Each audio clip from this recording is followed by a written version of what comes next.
No contest. Religion easily has the greatest bullshit story ever told. Think about it. Religion has actually convinced people that there's an invisible man living in the sky who watches everything you do every minute of every day. And the invisible man has a special list of 10 things he does not want you to do. And if you do any of these 10 things, he has a special place full of fire and smoke and burning and torture and anguish where he will send you to live and suffer and burn and choke and scream and cry forever and ever till the end of time. But he loves you.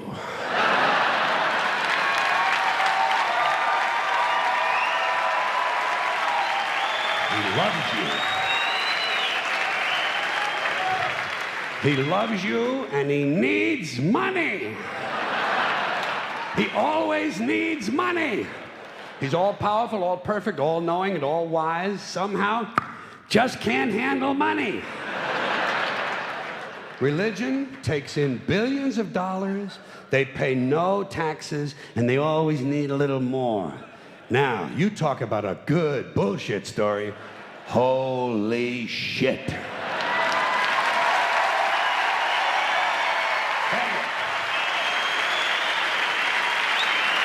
Thank you.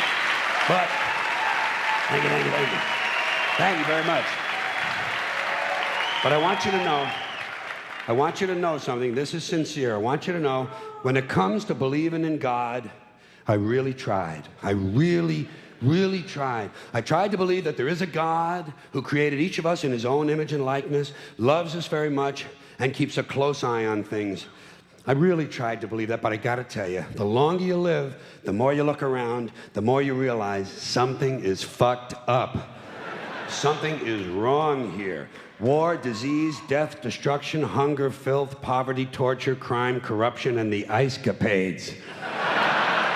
Something is definitely wrong. This is not good work. If this is the best God can do, I am not impressed. Results like these do not belong on the resume of a supreme being. This is the kind of shit you'd expect from an office temp with a bad attitude.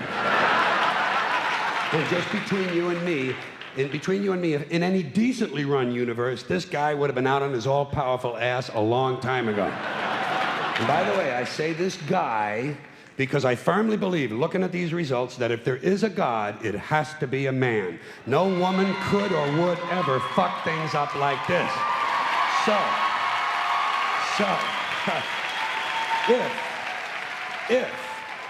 If there is a God, if there is, I think most reasonable people might agree that he's at least incompetent and maybe, just maybe, doesn't give a shit. Doesn't give a shit, which I admire in a person and which would explain a lot of these bad results. So rather than be just another mindless religious robot, mindlessly and aimlessly and blindly believing that all of this is in the hands of some spooky, incompetent father figure who doesn't give a shit, I decided to look around for something else to worship, something I could really count on. And immediately, I thought of the sun. Happened like that. Overnight, I became a sun worshiper.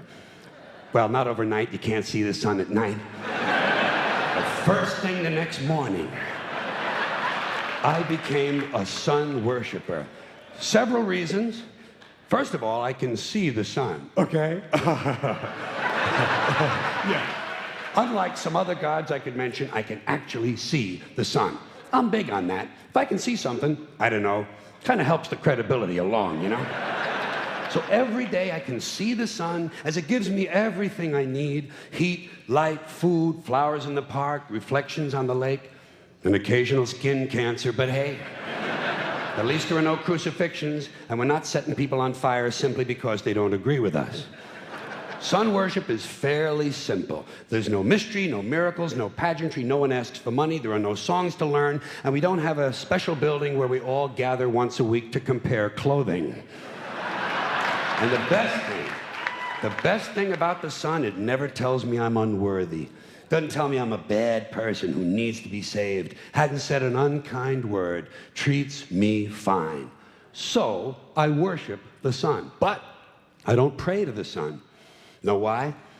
I wouldn't presume on our friendship. It's not polite. I've often thought people treat God rather rudely, don't you? Asking trillions and trillions of prayers every day, asking and pleading and begging for favors. Do this, give me that, I need a new car, I want a better job. And most of this praying takes place on Sunday, his day off. It's not nice, and it's no way to treat a friend. But people do pray, and they pray for a lot of different things. You know, your sister needs an operation on her crotch. Your brother was arrested for defecating in a mall. But most of all, you'd really like to fuck that hot little redhead down at the convenience store. You know, the one with the eye patch and the club foot, huh? Can you pray for that? I think you'd have to. And I say, fine, pray for anything you want. Pray for anything. But what about the divine plan? Remember that?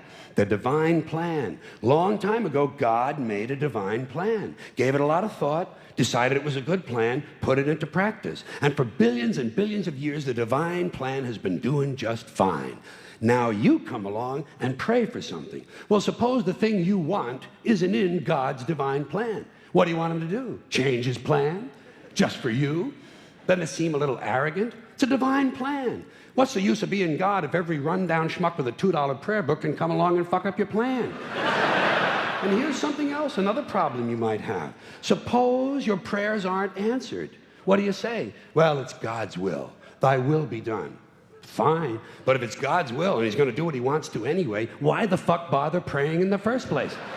Seems like a big waste of time to me. Couldn't you just skip the praying part and go right to his will? It's all very confusing. So to get around a lot of this, I decided to worship the sun. But as I said, I don't pray to the sun. You know who I pray to? Joe Pesci. Joe Pesci. Joe Pesci. Two reasons. First of all, I think he's a good actor, okay? To me, that counts. Second, he looks like a guy who can get things done. Joe Pesci doesn't fuck around. Doesn't fuck around. In fact, Joe Pesci came through on a couple of things that God was having trouble with. For years, I asked God to do something about my noisy neighbor with the barking dog. Joe Pesci straightened that cocksucker out with one visit. It's amazing what you can accomplish with a simple baseball bat. So I've been praying to Joe for about a year now. And I noticed something. I noticed that all the prayers I used to offer to God and all the prayers I now offer to Joe Pesci are being answered at about the same 50% rate. Half the time I get what I want, half the time I don't. Same as God, 50-50. Same as the four-leaf clover and the horseshoe, the wishing well and the rabbit's foot. Same as the mojo man. Same as the voodoo lady who tells you your fortune by squeezing the goat's testicles. It's all the same, 50-50. So just pick your superstition, sit back, make a wish, and enjoy yourself. And for those of you who look to the Bible for moral lessons and literary qualities, I might suggest a couple of other stories for you. You might want to look at The Three Little Pigs. That's a good one. Has a nice, happy ending. I'm sure you'll like that. Then there's Little Red Riding Hood, although it does have that X-rated part where the big bad wolf actually eats the grandmother, which I didn't care for, by the way. And finally, I've often always drawn a great deal of moral comfort from Humpty Dumpty. The part I like the best, all the king's horses and all the king's men couldn't put Humpty Dumpty back together again. That's because there is no Humpty Dumpty and there is no God. None, not one, no God, never was. In fact, I'm gonna put it this way. If there is a God, may he strike this audience dead. See, nothing happened. Nothing happened. Everybody's okay. All right? Tell you what. I'll raise the stakes. I'll raise the stakes a little bit. If there is a God, may he strike me dead. See? Nothing happened. Oh, wait. Got a little cramp in my leg. And my balls hurt. Plus, I'm blind. Oh, now I'm okay again. Must have been Joe Pesci, huh? God bless Joe Pesci. Thank you all very much. Joe bless you.